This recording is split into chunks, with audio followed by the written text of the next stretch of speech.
Hello everyone, welcome back to nursing classes time. आज हम एक बहुत ही इंपॉर्टेंट और फाउंडेशन लेवल टॉपिक कवर करने वाले हैं, लर्निंग नर्सिंग एजुकेशन के अंदर। ये टॉपिक आपके थियोरी एग्जाम के लिए ही नहीं बल्कि प्रैक्टिकल और टीचिंग प्रैक्टिस के लिए भी बहुत इंपॉर्टेंट है।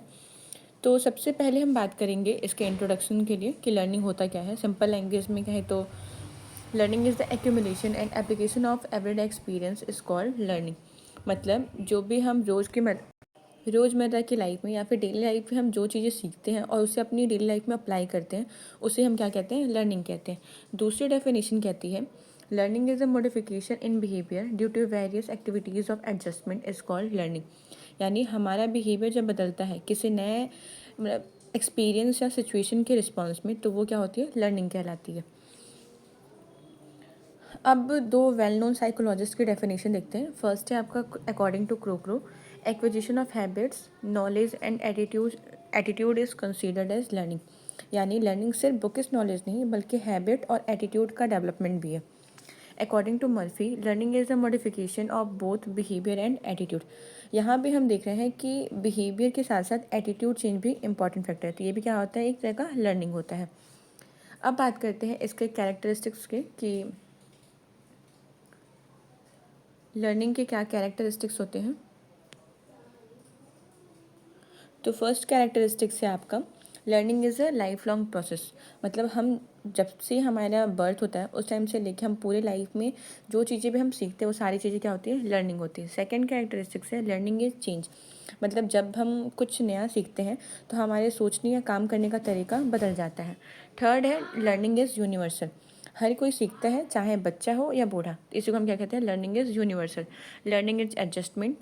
मतलब क्या है, हम नए सिचुएशन के अकॉर्डिंग अपने बिहेवियर को एडजस्ट कर लेते हैं। तो क्या है, learning is adjustment. Learning is growth. Mental emotional and behavioural growth का मतलब पार्ट होता है हमारा लर्निंग। लर्निंग क्या होता है, हमारे ओवरऑल ग्रोथ कराता है, ओवरऑल डेवलपमेंट कराता है। सिक्स कैरेक्टरिस्टिक्स है इसका, learning is doing something new. मतलब क्या है, जब हम कुछ नए तरीके से काम करते हैं तो वो लर्निंग का भी एक साइन होता है। Learning is an organisation of experience. मतलब जब हर अनुभव का ऑर्गेनाइज कर उसे अच्छे से समझना, उसी को हम क्या कहते हैं, लर्निंग कहते हैं। Learning is purposive. मतलब क्या, हर लर्निंग के पीछे एक पर्टिकुलर गोल होता है, एक लाइफ का एम होता है। Learning is regional. मतलब क्या है, ये लॉजिकल थिंकिंग और रीजनिंग पे बेस्ड होती है। And the last one characteristics is learning is active date. मतलब लर्निंग तभी होती है जब हम एक्टिवली पार्टिसिपेट करते हैं। सिर्फ सुनने या देखने से हमें चीज़ें लर्न नहीं होती। जब तक हम उसमें एक्टिवली पार्टिसिपेट होकर उस चीज़ को हम करते नहीं हैं, तब तक हम चीज़ों को लर्न नहीं कर पाते हैं। तो ये कुछ कैरेक्टरिस्टिक्स हैं लर्निंग के।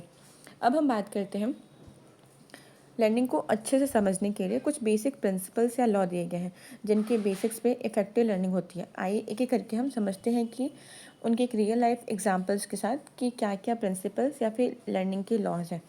तो फर्स्ट है आपका लॉ ऑफ रेडीनेस।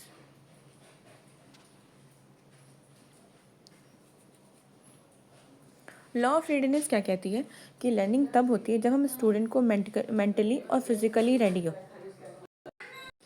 अगर इस एक एग्जांपल समझिए तो जब कोई भी स्टूडेंट है वो अलर्ट और मोटिवेटेड होता है तो इस एब्स्ट्रैक्ट टेक्निक को जल्दी सीखता है। इसी को हम क्या कहते हैं, law of readiness. Second law है आपका law of exercise. Practice strength learning, lack of practice weakness. मतलब क्या है कि प्रैक्टिस करने से लर्निंग स्ट्रांग होती है और ना करने से चीज़ें वीक हो जाती है। जैसे कि ड्रेसिंग टेक्निक को बार बार प्रैक्टिस करने से स्किल जो होती है वो इम्प्रूव होती है। थर्ड है आपका law of effect. Learning is strengthen by a satisfying experience. मतलब क्या है कि जो भी सेटिस्फाइंग एक्सपीरियंस लर्निंग को क्या करता है, हमारे स्ट्रॉन्ग करता है। जैसे कि अगर किसी स्टूडेंट को टीचर से पॉजिटिव फीडबैक मिलता है तो क्या होता है, वो कॉन्फिडेंट फील करता है और चीज़ों को और अच्छे से सीखता है और अच्छे से लर्न करता है।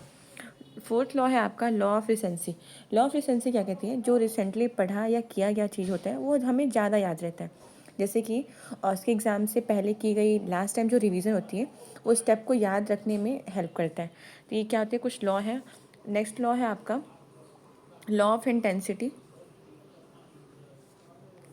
लॉ ऑफ इंटेंसिटी क्या कहती है, स्ट्रॉन्ग और विविड एक्सपीरियंस से हमें चीज़ें ज़्यादा याद रहती हैं। जैसे कि अगर कोई हम हैंड्स ऑन सिमुलेशन लैब में की गई सीपीआर प्रैक्टिस स्टूडेंट को लाइफ टाइम के लिए याद रहती है। तो उसको हम क्या कहते हैं, लॉ ऑफ इंटेंसिटी। नेक्स्ट है आपका लॉ ऑफ फ्रीडम।